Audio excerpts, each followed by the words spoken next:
Alright, so there's 3 fishermen on a boat, and the fish weren't biting and they were bored. So one of the guys was like, I know how to pass time. Let's tell each other our darkest secrets. And he's like, I'll start. He's like, I'm a victim of lust. He's like, I go to strip clubs all the time. I've been cheating on my wife for years. I feel like I can't control myself. The next guy's like, I totally feel you. I'm a victim of greed. I shoplift all the time. I've been embezzling money from my company for years. It's like I can't control myself.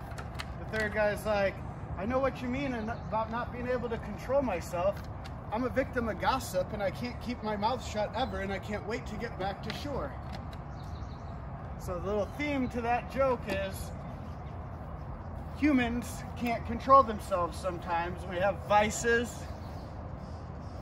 We have vices and things like that that we can't control. So when I'm working with the dog, I'm kind of thinking more marketing team. How does a marketing team get you to buy their product? You know, how does the drug dealer get you to come back? How does the casino owner get you to come to their casino? And it's all similar philosophies, and it doesn't have to be vices. It's how do you persuade somebody to do something, you know, whether it's a good product or a bad product. To get somebody to buy your thing, you have to persuade the customer. If you're in marketing school, they'll tell you, you have to know the audience. You know, who are you selling to? Who's your target market? What is their culture? How do they talk? What are things they like? You know, it's really similar in dog training. It's how do we get the dog to want to do what we want to do, and how do we appeal to the dog? And when we're talking about appealing to the dog, it's appeal to the dog as if he's a dog. What is his drives? What makes him tick? What are things they like? They like running, they like jumping, they like food. That there's drives controlling their behavior. And if we can start attaching ourselves to speed, to jumping on the platform, to food, and start building easy patterns of this is easy, an easy fulfillment. They're not thinking, oh, I have this addiction to this guy's food, because they don't look at behavior as bad or good. They're only looking at it as, is this successful or is this not successful? Did that feel good? Because if it did, I'm going to keep doing it. And if it doesn't feel good, I'm going to probably not do it as often. So we're trying to just make ourselves the source of all the good stuff, and let him figure out the easy patterns of how do you get the thing that I have. So now, Thomas, you tell me your darkest secret. I'm just kidding. All right, we're gonna take a little walk with them, and what we're trying to do is let organic behavior pop up. If he starts running one way, we know how to get him back to us. We press the vibration and walk the other way. We're always trying to get engagement.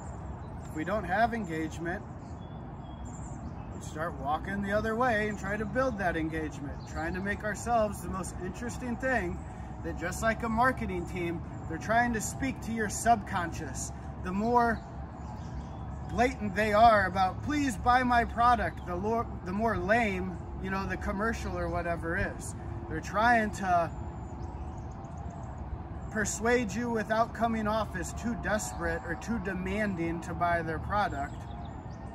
And they're trying to come off as, this is what you want to do. This is your best option. So we think of behaviors we want the dog to be in, which is the down and the relaxed position, and start letting him think, I know how to work this guy. So we'll take a little walk down this way. Just observe him. He's doing something we like. Running to me, you can pay food. When he's not, you just keep walking, keep it moving. Let him figure out where the most success is.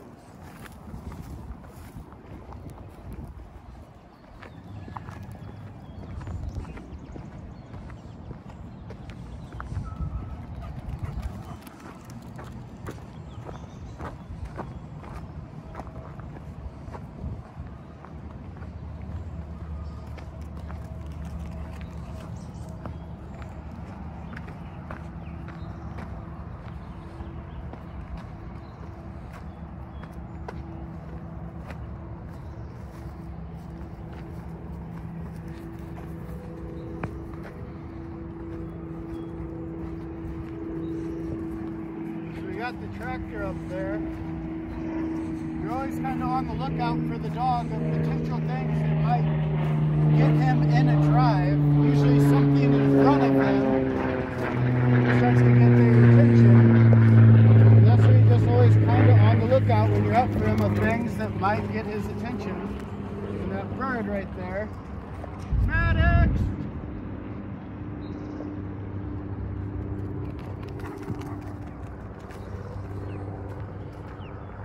Concept there was he was running towards the bird in a drive.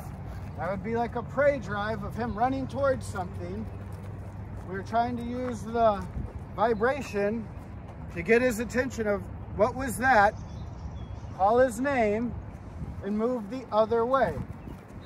And we're just kind of waiting. We don't want to set up situations where the dog feels like he's on the Truman Show or the movie on the show Punked, where it's just like, oh, these guys are setting me up. Because once they figure that out, they're not going to trust you as much anymore. You're just trying to set these scenarios up of where's your best move, and we're trying to build a response to the vibration.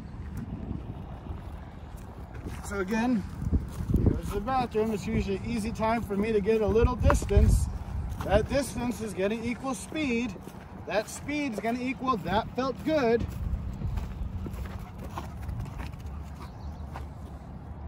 And we get him running towards us.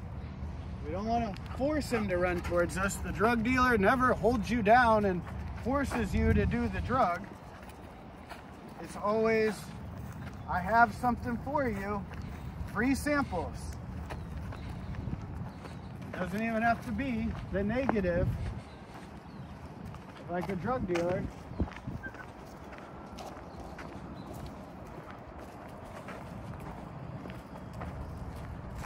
The sandwich place at the mall gives out free samples as well. How do we get them to want to eat our product?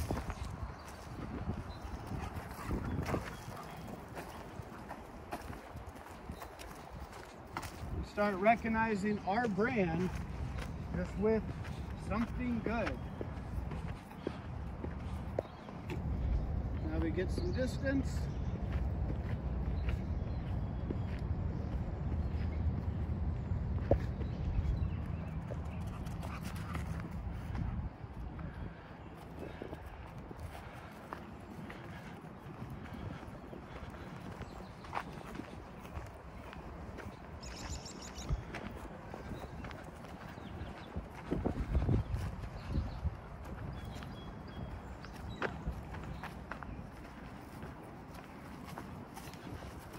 Let him know in our little vicinity is the spot that's best for him.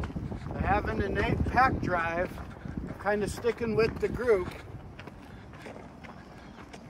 We just want to start appealing to that pack drive.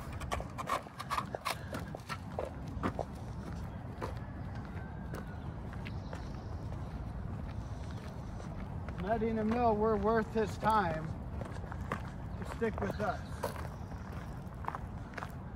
And then you start adding in little patterns. I'm standing by the platform, but that's a good place to be. That's when I start spitting out free samples.